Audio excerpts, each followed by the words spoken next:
Welcome to wealth upgraded friends. मेरा नाम है आकाश और मैं हूँ एक NISM सर्टिफाइड रिसर्च एनालिस्ट। आज की इस वीडियो में हम देखने वाले हैं कैसे हम खुद का एक DCF मॉडल बिल्ड कर सकते हैं और शेयर की इंट्रिंसिक वैल्यू निकाल सकते हैं। तो स्टेप बाय स्टेप प्रोसेस में आपको बताने वाला हूँ कैसे आप एक खुद का DCF मॉडल बिल्ड कर सकते हो। जिन्हें पता नहीं DCF मॉडल क्या है, मैं उनके लिए बता दूँ। DCF का फुल फॉर्म है डिस्काउंटेड कैश फ्लो मॉडल। इसका मतलब है जो हम फ्यूचर के कैश फ्लो निकालेंगे कंपनी के, उसको हम आज के टाइम में लेके आएंगे और देखेंगे उसकी आज की प्रेजेंट वैल्यू क्या है। तो यही एक सिंपल DCF मॉडल।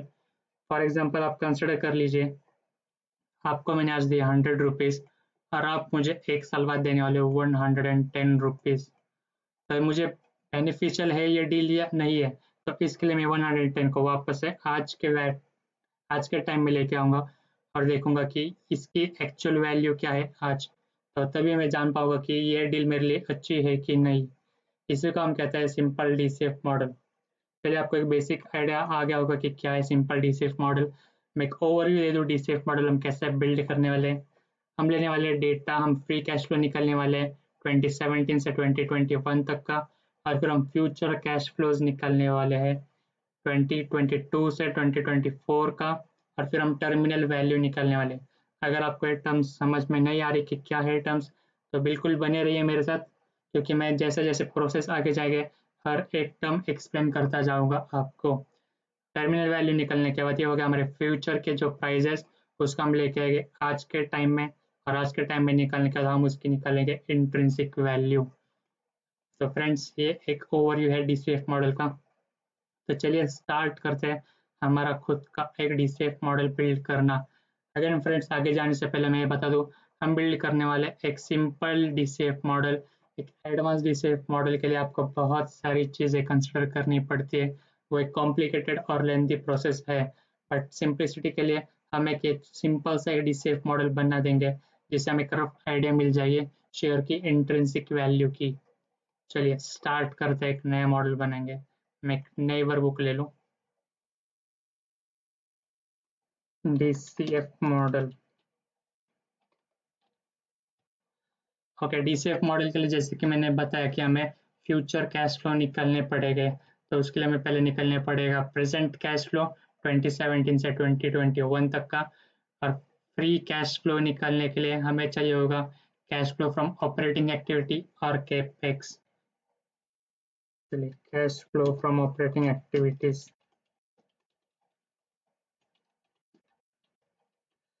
हमें खुद से वैल्यूज निकालने की जरूरत नहीं है, ऑलरेडी हमें मिल जाएगी स्क्रीनर के वेबसाइट से।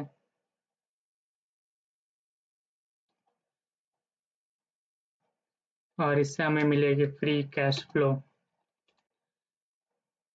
चलिए ले लेते हैं वैल्यूज, चलते हैं हम सीधा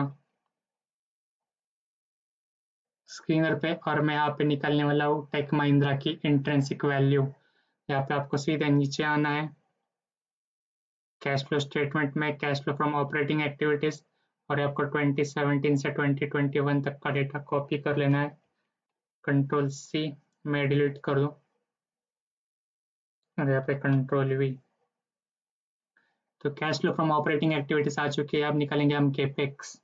कैपेक्स मतलब क्या होता है, मैं बता दूँ वापस एक मैं शॉर्ट शॉर्ट में। कैपेक्स मतलब होता है जो फंड हमें जो एसेट मेंटेनेंस के लिए या नए एसेट बिल्ड करने के लिए जो फंड्स लगेंगे, हम उसे कहते हैं कैपेक्स। कैपेक्स का फुल फॉर्म होता है कैपिटल एक्सपेंडिचर।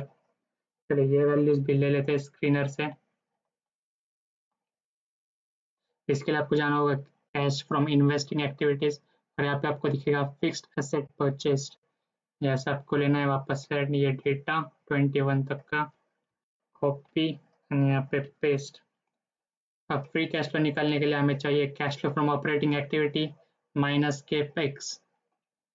चलिए ये भी निकाल लेते हैं। यहाँ पे ऑलरेडी हमारे वैल्यूज नेगेटिव में, तो हम यहाँ पे प्लस कर लेंगे। आ चुका हमारा फ्री कैश फ्लो। यहाँ पे मैं ईयर भी लिख देता हूँ ताकि आपको कंफ्यूजन ना हो। जिन्हें एक्सेल यूज करना नहीं होता, आप मेरी प्रोसेस बस कॉपी पेस्ट कर सकते हो, और आपको धीरे धीरे आपको आ जाएगा एक्सेल यूज करना। चलिए 2021 तक के हमने निकाल लिए है फ्री कैश फ्लोज। आपको बस इसे ट्रैक करना है।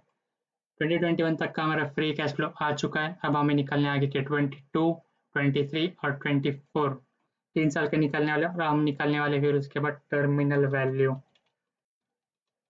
अगेन आपको ये पता नहीं तो बने रहेगा, जब ये आएगा तब मैं एक्सप्लेन कर दूंगा कि टर्मिनल वैल्यू क्या होती है। आई होप आपको सारे वैल्यूज विजिबल हो गए।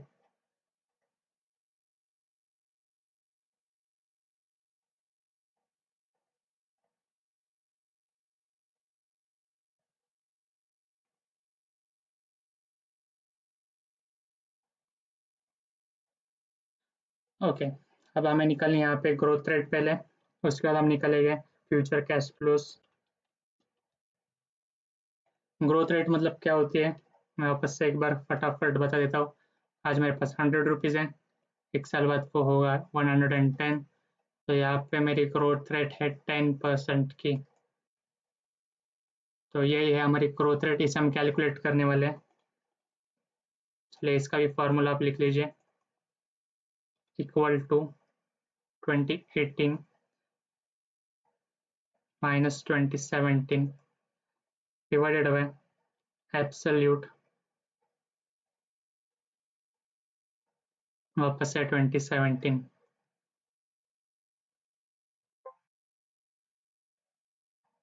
और आ चुके हैं हमारे पास वैल्यू, यहाँ पे मैं फॉर्म ब्रैकेट्स दे दूँ।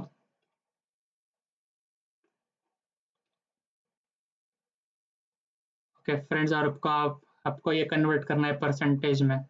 तो -23% नीचे था कैश फ्लो हमारा, 2017 से 2018 -23% की गिरावट थी।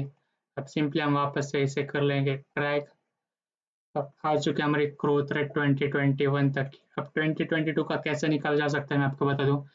मैं बता रहा हूँ आपको यहाँ पे कंजर्वेटिव नंबर लेने हैं, मतलब बहुत सेफ नंबर, कम नंबर्स लेने हैं, जिससे आपको एक अच्छी इंट्रिंसिक वैल्यू आ जाए। आप चाहे तो इन सब पर एवरेज ले सकते हैं, या फिर जो लास्ट आप पे 2021 का है वो ले सकते हैं। बट यहाँ पे 111% ज़्यादा ये इरियलिस्टिक हो जाता है। हर साल हमें 111% की ग्रोथ नहीं देखने मिलने वाली है, इसलिए हम यहाँ पे ले लेते हैं एवरेज। एवरेज का फॉर्मूला यूज कर लेते हैं वापस।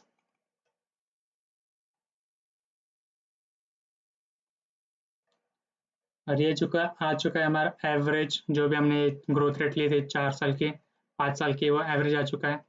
और सिंपली एवरेज हम कॉपी पेस्ट कर लेंगे 23 और 24 के डेटा के लिए भी। अब आपको 22 का आपको निकलना होगा। हमारे पास 21 का कैश फ्लो है और ग्रोथ रेट भी है 32% की, तो अब आप हम आराम से निकाल सकते हो। इनटू ब्रैकेट 1 प्लस हमारी ग्रोथ रेट, ब्रैकेट क्लोज। और आ चुके हमारे 2022 की कैश फ्लो, सिंपली हम कर लेंगे ट्रैक। चलिए फ्रेंड्स, 2024 तक का हमने कैश फ्लो निकाल जाए। अब हमें निकालनी है टर्मिनल वैल्यू। टर्मिनल वैल्यू क्या होती है फ्रेंड्स, देखिए हमारा जो बिजनेस है 3 साल के लिए नहीं चलने वाला, बस 22 से 24 तक का। ये तो चलता ही रहेगा। देखिए एक अकाउंटिंग का प्रिंसिपल है कि आपका बिजनेस कभी बंद नहीं होगा, ये चलता ही रहेगा। तो 24 के बाद क्या कैश फ्लो रहेगा वो हम निकलने वाले, उसे हम कहते हैं टर्मिनल वैल्यू। और इसके हम ग्रोथ रेट कैसे लेने वाले, इसके हम ग्रोथ रेट लेने वाली है, जो भी हमारी जीडीपी होगी उसका हाफ हमें कंसिडर करना है। तो हमारे जो 8-9% के हम वहाँ पे ले लेंगे 4%। देखिए मैक्सिमम आप इसे 4 या बहुत मैक्सिमम 5 ले लीजिए, इसके ऊपर आप मत लीजिए ग्रोथ रेट। अभी हम परसेंटेज टर्म में ले लेते हो, आप आपको ज़रूरत भी पड़ने वाली है वैक की। अब वैक क्या है मैं वो भी आपको बता दूँ। देखिए वैक का सिंपल फुल फॉर्म होता है weighted average cost of capital. इससे आपको पता चल जाएगा कि क्या कॉस्ट लग रही है कैपिटल रेज करने में। देखिए कंपनी कैसे चलाती है अपना बिजनेस, एक तो इक्विटी से या तो डेट से। डेट मतलब क्या, कुछ लोन लेगी या फिर कुछ कर्जा देगी। तो अगर कंपनी ने कुछ लोन लिया है या कुछ लोग बॉन्ड्स वगैरह इशू कर रही है, तो कंपनी को कुछ उस पर इंटरेस्ट रेट भी देना पड़ेगा। तो वो इंटरेस्ट रेट कंपनी के लिए कॉस्ट की तरह काम होती है। और सेम होता है इक्विटी में। इक्विटी में हमको डेट देना पड़ेगा, हमें मतलब कंपनी को डेट देना पड़ेगा लोगों को। तो वो कंपनी के लिए कॉस्ट हो गई इक्विटी की। बट अगेन हम कॉम्प्लिकेटेड वैक नहीं करने वाले, हम सिंपली यहाँ पे लेने वाले एक्सपेक्टेड रेट ऑफ रिटर्न। अगर आपको वैक कैलकुलेट आता है करने आता है तो आप वैक ले सकते हैं, उससे आपकी वैल्यूज और एक्यूरेट आएगी। मैं कोई और वीडियो में आपको बताऊंगा कि वैक कैसे निकाल सकते हैं, बट यहाँ पे हम वैक लेने वाले expected rate of return. Bonds में हमें 10% मिल जाता है और इक्विटी में हमें 15% रिटर्न तो मिल जाता है, बट अगेन कंजर्वेटिव होके मैं यहाँ पे कंसिडर करने वाला हूँ 13%।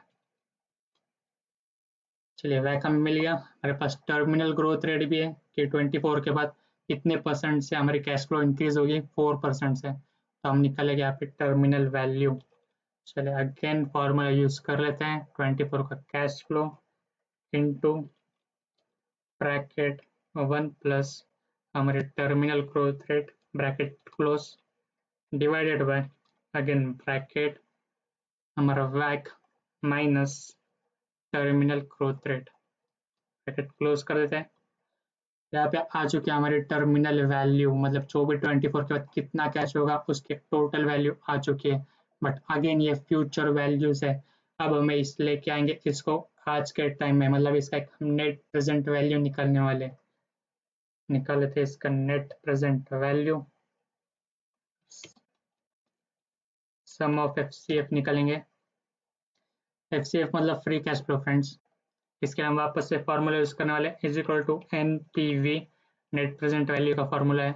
रेट कंसिडर करते हैं, रेट होने वाला हमारा 13%, कॉमा, और आपको ये जो हमारे कैश फ्लो है उसको सिलेक्ट करना है 22 से लेके टर्मिनल वैल्यू। तो ये फॉर्मूला क्या करेगा, ये इसका लेगा एडिशन करेगा और इसको आज के टाइम में लेके आएगा।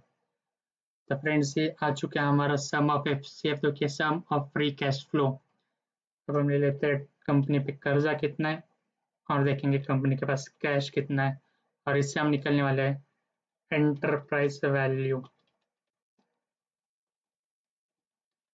एंटरप्राइज वैल्यू वो वैल्यू होती है कि आपको जितना कितना पैसा लगेगा कंपनी या बिजनेस खरीदने के लिए। चलिए कंपनी पे डेट देख लेते हैं, वापस से आ चुका हूँ स्क्रीनर पे, और यहाँ पे आपको मिल जाएगा डेट। अगर आपको यहाँ पे वैल्यूज नहीं मिल रही तो सिंपली आपको यहाँ पे टाइप करना है डेट, और आपको यहाँ पे ऑप्शन में आप सिलेक्ट कर लीजिए, यहाँ पे आ जाएगा। चलिए 2901 डेट,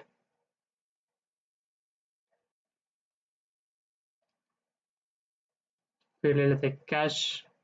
कैश भी मैंने ऑलरेडी यहाँ पे निकल के रखा था, और फिर हमें एंटरप्राइज वैल्यू निकालनी है। एंटरप्राइज वैल्यू निकालने के लिए हम करेंगे sum of FCF minus debt plus cash.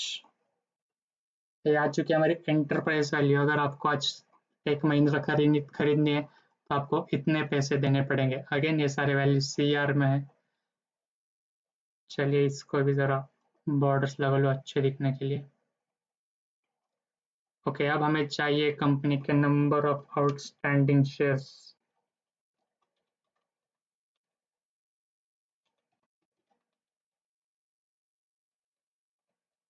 Number of outstanding shares है हमारे पास 97। फाइनली हमारे पास एंटरप्राइज वैल्यू आ चुकी है, नंबर ऑफ आउटस्टैंडिंग शेयर आ चुके हैं।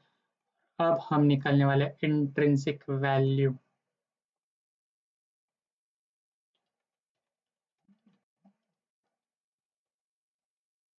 इंट्रिंसिक वैल्यू निकलने से पहले फ्रेंड्स, अगर आप इस चैनल पे नए तो सब्सक्राइब करना मत भूलिएगा, क्योंकि ऐसे और मैं वीडियोस अच्छे अच्छे लाते रहूँगा।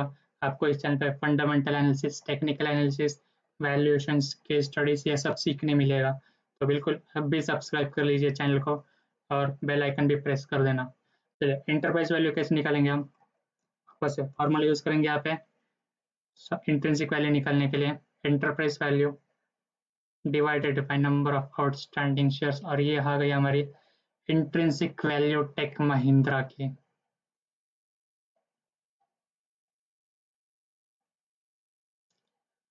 तो फ्रेंड्स हमने फाइनली एक डीसीएफ मॉडल यूज करके निकाला है कंपनी का इंट्रिंसिक वैल्यू, जो कि है 1564 रुपीज। देख लेते हैं एक्चुअल प्राइस क्या चल रहा है अभी शेयर मार्केट में कंपनी की। एक्चुअल चल रही है 1441 और हमारी आई है 1564। तो इससे हम कह सकते हैं कि अभी जो शेयर की प्राइस है वो अंडर वैल्यूड है, शेयर की कीमत होनी चाहिए थी 1564, बट मार्केट में चल रही है 14 समथिंग, क्या थी 1441। तो ये अंडर वैल्यूड स्टॉक है। अब बिल्कुल इसमें एक इन्वेस्टमेंट अपॉर्चुनिटी ढूंढ सकते हैं, बट अगेन ये एक एजुकेशनल वीडियो है, नहीं तो सेफी मेरे घर पे आ जाएगी। इसका पी भी देख लेते हैं आप डबल कंफर्मेशन के लिए कि एक्चुअल में अंडर वैल्यूड है क्या। स्टॉक पी है 28.6 और इंडस्ट्री पी है 39.0। तो अगेन यहाँ से भी हमको पता चल रहा है कि स्टॉक अंडर वैल्यूड है। इंट्रिंसिक वैल्यू भी निकाले हमने, इंट्रिंसिक वैल्यू ज़्यादा है स्टॉक मार्केट प्राइस से, तो हम ये अंडर वैल्यूड स्टॉक कह सकते हैं।